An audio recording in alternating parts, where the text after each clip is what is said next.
Hey Patreon family, this is a moment with Mateo, and today's topic is Marx, the Militant Atheist. Marxism is on the rise in America today. It's in our universities. Many professors in our respected universities across the nation, large and small universities, are Marxist sympathizers, if not just avowed proponents of Marxism. We even have this in many Christian universities and institutions of higher education, unfortunately. Marxism is infiltrating the public school system through sympathetic teachers.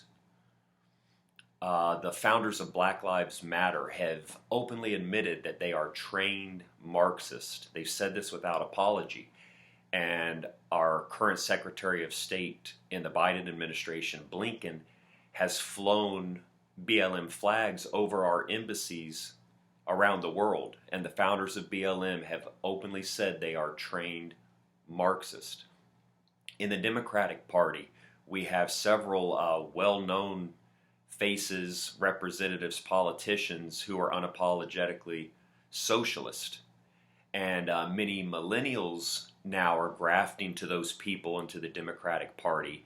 And in polls and surveys, we're finding that the majority of millennials now say that they favor socialism to capitalism. So whether you realize it or not, Marxism is on the rise in America. Now, a lot of people have realized this. Mark Levin recently wrote and published a book called American Marxism. I have not read this book yet, but it has already sold over 750,000 copies. It's probably going to go to 1 million and well over 1 million, but it's because many people do realize that this is a true threat and that Marxism is truly infiltrating American society. That's why Mark Levin's book has been so successful. So recognizing this, it's important to understand the core of Marxist philosophy. Now, a founding tenet of Marxism, if not the founding tenet, is the need to abolish all religion. Now, we can see this clearly in one of Marx's writings called A Criticism of the Hegelian Philosophy of Right. This was published about 1843. And in this writing, Marx is responding to and criticizing a work by a fellow German philosopher, Hegel, called Elements of the Philosophy of Right, which Hegel published around 1820. Now, in that work, Hegel discusses free will within multiple social contexts that together comprise the life of the state. Now, that's its own philosophical issue, and it's not so important right now to understand Hegel's philosophy of right as to see clearly the philosophy of Marx in his criticism of Hegel's work. So I'm going to read a few quotes from Karl Marx from this criticism that he wrote. This is Karl Marx. The foundation of the criticism of religion is man makes religion. Religion does not make man. Society produces religion. It is the fantastic realization of the human being inasmuch as the human being possesses no true reality. Then comes a famous line that Marx is known for, and it's this: religion is the moan of the oppressed creature. It is the opium of the people. I've also heard that translated, it is the opium of the masses. So clearly we see from that Marx believed that religion is a man-made construct. He believed that it was a drug-like myth created by man to escape from our human sufferings. But Marx didn't stop there. He believed that religion must be abolished before man could be truly happy. Marx said, "The abolition of religion as the illusory happiness of the people is the demand for their real happiness. The criticism of religion disillusions man so that he revolves around himself and thus around his real son. That kind of sounds like a certain snake in a certain garden, if you really think about it. Man needs to revolve around himself. Marx goes on. Criticism is no anatomical knife, it is a weapon. Its object is its enemy, which it will not refute, but destroy. So Marx isn't criticizing religion as an intellectual or philosophical exercise only.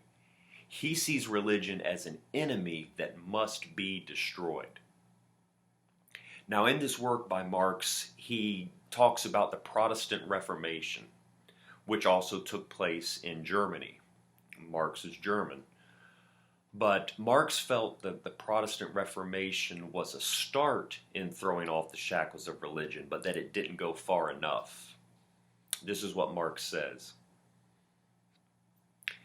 But if Protestantism is the true solution, he says, but if Protestantism is not the true solution, it was the true formulation of the problem. The question was no longer a struggle between the layman and the parson external to him. It was a struggle with his own inner parson, his parsonic nature. And if the Protestant transformation of German laymen into parsons emancipated the lay people, the princes, together with their clergy, the privileged and the Philistines, the philosophic transformation of the parsonic Germans into men will emancipate the people. So in other words, again, Marx is saying that the Protestant Reformation threw off the oppression of the external Roman Catholic Church, but now men need to finish the job by throwing off the oppression that comes from the inner religion that still oppresses man in his conscience. Marx says, the only liberation of Germany that is practical or possible is a liberation from the standpoint of the theory that declares man to be the supreme being of mankind. So again, Marx believed that man could not be truly happy and free until religion was fully destroyed. It's so important to understand this key facet of Marxism because again, Marx's sentiment is sweeping across and infiltrating all aspects of American society and life. Marxism, at its heart, is militantly atheistic. It will not suffer religion of any kind. There can be no marriage between Christianity and Marxism. So Christians, we cannot be passive about protecting the flock right now, which also involves protecting our nation. We have to be on guard to this infiltration. Marxism is infiltrating our country, and it will not tolerate freedom of religion. It demands atheism and nothing less. Remember that. Be on guard and take the threat seriously. God bless us and God bless America.